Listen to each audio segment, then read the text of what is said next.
अस्सलाम वालेकुम जनाब, खैरियत से हैं? ठीक है। बड़ी ज़बरदस्त सिचुएशन और बड़ी तकलीफ दह सिचुएशन कि अमेरिका डायरेक्टली ईरान पर हमला कर बैठा है। और जिस चीज़ का डर था, अल्लाह का शुक्र है कि वो तो नहीं हुआ, कि जो उनको बताया गया था कि आपके जो उनसे है ना जो क्राफ्ट्स हैं वो डाउन हो सकते हैं और ऐसी सूरत हाल है।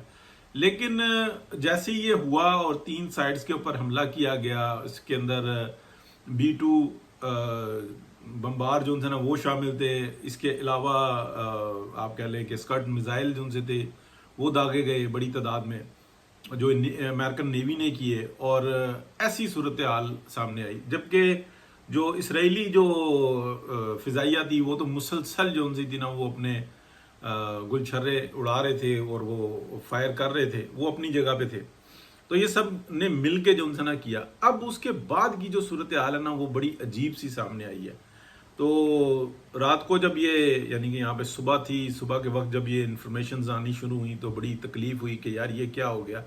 अल्लाह ना करे ये जंग जो उनसे है ना ये किसी और तरफ फैले और यहाँ पर जो उनसे ना कोई और पॉइंट स्कोरिंग शुरू हुई हो। लेकिन ये भी बात जहन में रखें कि ईरान एक बड़ा मुल्क है, 8-10 करोड़ की आबादी है और एक बहुत ही यानी कि अपनी कल्चर रखता है और इंसान है वहाँ पे आबाद। उसके ऊपर बस एक इसराइल की मर्जी के जी मेरा दिल है कि जनाब उसके ऊपर चढ़ दौड़ो, ये अगर एटमी हथियार बना लेगा मेरे लिए ख़तरा हो सकता है, लिहाजा इसको निस्तो नाबूद कर दो। जिस तरीके से मैंने मिडल ईस्ट के बेशतर ममालिक को फारिग करके रख दिया, वहाँ पे इंसान के लिए ज़िंदगी तंग कर दिया, ये और मेरी ख्वाहिश है।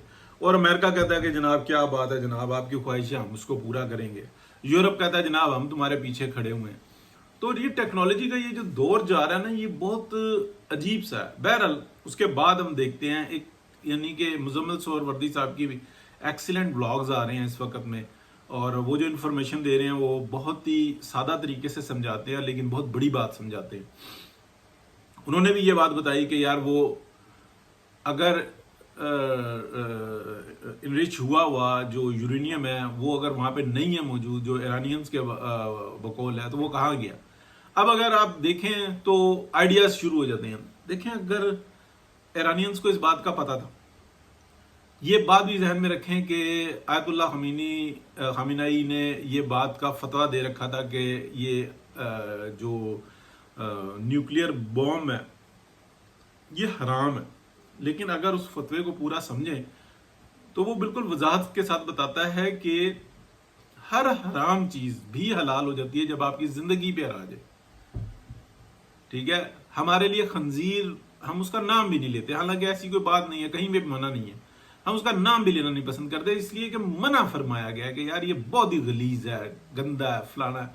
हम उसके ऊपर 5-6 दफात जो उनसे है ना वो तो अपने पास से भी लगा देते हैं। ठीक है, कुरान पाक में उसका जिक्र है, नाम लेके जिक्र है, लेकिन हम उसका नाम भी लेना पसंद नहीं करते। क्यों? क्योंकि हमारी कैफियत ऐसी है।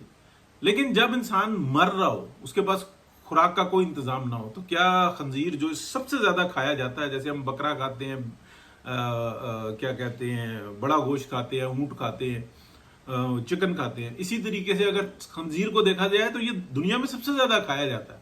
हमने अपने लिए जो जना तय किया हुआ है कि हमारे ऊपर हुक्म आ गया कि नहीं खाना इसको, पसंद नापसंद जानवर है, बस ठीक है हमने कह दिया, फैसला सुना दिया। उसके ऊपर ये जो होता है ना कि जनाब ये खाओ तो इससे ये बीमारी पैदा हो जाती है, वो बीमारी पैदा हो जाती है, यहाँ पे हम झूठे पड़ते हैं। जब हम इंटरनेशनल ये बात कर ले तो वो कहते हैं कि यार इनका कोई प्रॉब्लम है, हालांकि ये हमारे एतकाद का हिस्सा है। बस हमारे लिए मना कर दिया, हम नहीं खाएंगे। हमारे लिए कल कोई चीज मना हो जाए हम नहीं खाएंगे, मेरे अल्लाह का हुक्म है मैं नहीं खाऊंगा। ठीक है, हम बस एक चीज है उसको मना किया। अब अगर जान पे बनी हुई हो फिर तो हमें खाना पड़ेगा, हमने जान बचानी है, क्योंकि ये शर्त आ गई है कि आपने हर सूरत अपनी जान बचानी है। आपकी इज्जत जा रही हो तो आपने अपनी जान नहीं खत्म करनी। आपकी इज्जत की हिफाजत स्टेट की जिम्मेदारी है, मुआशरे की जिम्मेदारी है, लेकिन आपने अपनी जान बचानी है। आप हराम ना करें इस तरीके से। हाँ, अगर किसी तकलीफ में आ जाते हैं वो एक अलग बहस आ जाती है, वो क्या है क्या नहीं है उसको छोड़ें, या इंसानियत का वो एक अलग एक्सेप्शनल आ जाती है, वो भी इसी तरीके की बात आ जाती है। अदरवाइज अब आप इस बात को समझें कि जो इस वक्त में जेर बहस जो गुफ्तगू आई है वो ये आई है कि ईरान ने कहा कि जनाब यूरेनियम तो वहां पे था ही नहीं, तीनों मकामात पे था ही नहीं। ईरान पिछले 30 साल से ज्यादा इस बात को भुगत रहा है कि यार ये एटम बम बना लेंगे बना लेंगे बना लेंगे, तो आप ये समझ लें कि वो एटम बम बना चुके हों। ये मेरी अपनी सोच है। क्यों कि बहुत अच्छी तरीके से मालूम है कि ये जो यूरेनियम को एक जगह से दूसरी जगह शिफ्ट किया जाता है ना, इनरिच कहीं भी किया जाता है, उसके बहुत ज़्यादा असरात होते हैं। फिर उसके बाद जो असल मकाम होता है ना वहाँ पे लिया जाता है। फिर उसके बाद जो है ना उसमें मशीन्स होती हैं, बिजली का इस्तेमाल होता है। फिर ये जो है ना ये इसको एक डेटोरेंट उसको कह लें या न्यूक्स कह लें, उसके अंदर कन्वर्ट किया जाता है। फिर उसके पास कोड्स वगैरह लगाए जाते हैं। ये ऐसा होता है क्योंकि ये चीज़ें इतनी ज़्यादा आम हुई हैं, ये आम आदमी तक ज़्यादा इतनी मालूमात आई है कि हर इंसान जो है ना आधा बम तो बना बैठा है। आज से 20 साल पहले 25 साल पहले इन चीज़ों का नहीं पता था। यहाँ पर सोशल मीडिया पे एक ना एक साइंसदान जो है ना बैठा हुआ जो है ना वो बता देता है, किसी ग्रुप में बता देता है, वो वहां से आगे निकल आती। अगर वहां पे जो सा जिसको कह रहे थे कि जी 60% है, 90% पे जाके जो है ना ये न्यूक्स में जो है ना उसको कन्वर्ट किया जा सकता है, बाकी ऊपर उसको ऑपरेटिव जो है ना मशीन लगती है और वो सारा हिसाब किताब होता है। अब आप अंदाजा कर लें कि अब असल थ्रेट शुरू हुई है ईरान की जानिब से। अब असल थ्रेट, एक फतवा आएगा कि भाई अब कौम की जान पे बन गई है, बच किसी तरफ से नहीं रही है, अब हराम और हलाल में कोई फर्क नहीं है। और यह फतवा बहुत बड़ी तादाद में ना भी अनाउंस हो, इंटरनली अनाउंस हो जाए फिर तो वो तो जुड़ा पड़ा हुआ है।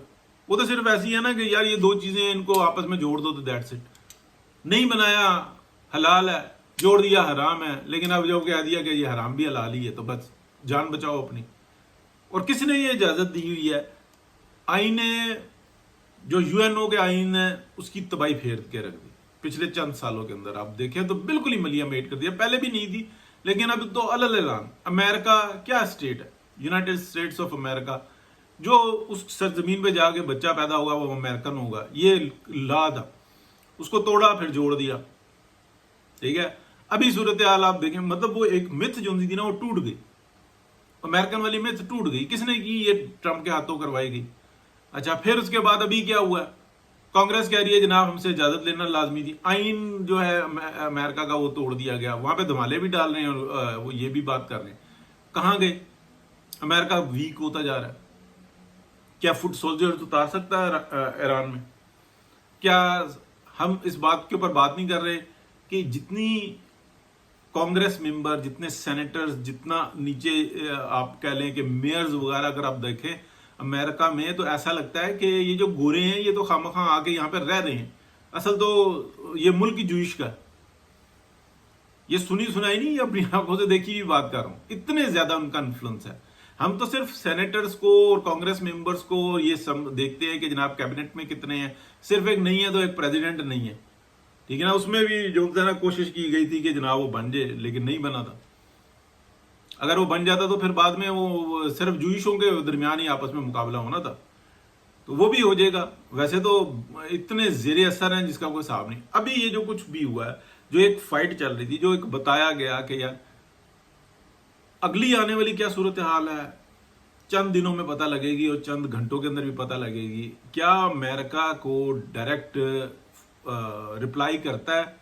क्या कोई, जहां तक ख्याल कह रहा है, ये तज्जिया कह ले, ये हंच कह ले, कि जब तक अमेरिका कोई दूसरा डायरेक्ट अटैक नहीं करेगा ईरान रुका रहेगा, लेकिन जब दूसरा अटैक करेगा फिर ईरान बहुत बुरा अटैक करेगा। और ये बात ध्यान में रखें कि हम ईरान अकेला नहीं है, यहां पे कोई और भी अपना स्कोर सेटल करना चाहता है, और वो दो हैं। उनमें से कौन करता है? दोनों मिलके करते हैं, एक करता है दूसरा करता है, ये नहीं है। पाकिस्तान नहीं है वो। पाकिस्तान ने सफारती बुनियादों पर ईरान की एक्स्ट्राऑर्डिनरी हेल्प की है और पाकिस्तान ने बहुत बड़ा एक जो है ना एजाज हासिल किया है। पाकिस्तान ने अपना जो है ना एक बहुत जबरदस्त कार्ड भी खेला है कि ट्रंप को ये बात कही है कि पीस का नोबेल प्राइज लेने के लिए हम आपको नॉमिनेट करते हैं क्योंकि तुमने इंडिया और पाकिस्तान की जंग रोकी। वो जंग जिसमें जो पाकिस्तान तो जीत चुका था और जीत ली थी, लेकिन उसके बाद तबाही फैला सकता था। اور اگر انڈیا ایسی جگہ پر آ جاتا تھا تو انڈیا نے کسی کی نہیں سننی تھی. پاکستان ایسی جگہ پہ آ گیا تھا کہ انڈیا کی تباہی پھیر سکتا تھا, لیکن آج ملبہ اٹھا رہے ہوتے انڈیا کا, اس میں سب کو نقصان ہوتا. تو یہ چیز جو ہے نا بڑی اہم ہے. دیکھتے ہیں, ابھی قبل از وقت ہے بات کرنا, سب دیکھ رہے ہیں, محتاط ہیں. حامد میر صاحب بھی صحیح کہہ رہے ہیں کہ یہ بم جو ہے یہ ایران پہ نہیں گرایا, یہ امریکہ نے اپنے آپ کے اوپر گرایا. تو کیا رپلائی آتی ہے یہ کہنا جو ہے نا قبل از وقت ہے. ٹیکنالوجی بہت, میں یقین کے ساتھ آپ کو کہہ رہا ہوں کہ ٹیکنالوجی اس جگہ پہ چلی گئی ہے کہ اگر اس کو استعمال کیا جائے گا نا تو کوئی نہیں روک سکتا. معاملات یہاں تک جا چکے ہوں, یہ نیوک سے بہت آگے جا چکی ہوئی ہے. اللہ تعالیٰ بہتری کا معاملہ کرے. بہت شکریہ, اللہ حافظ.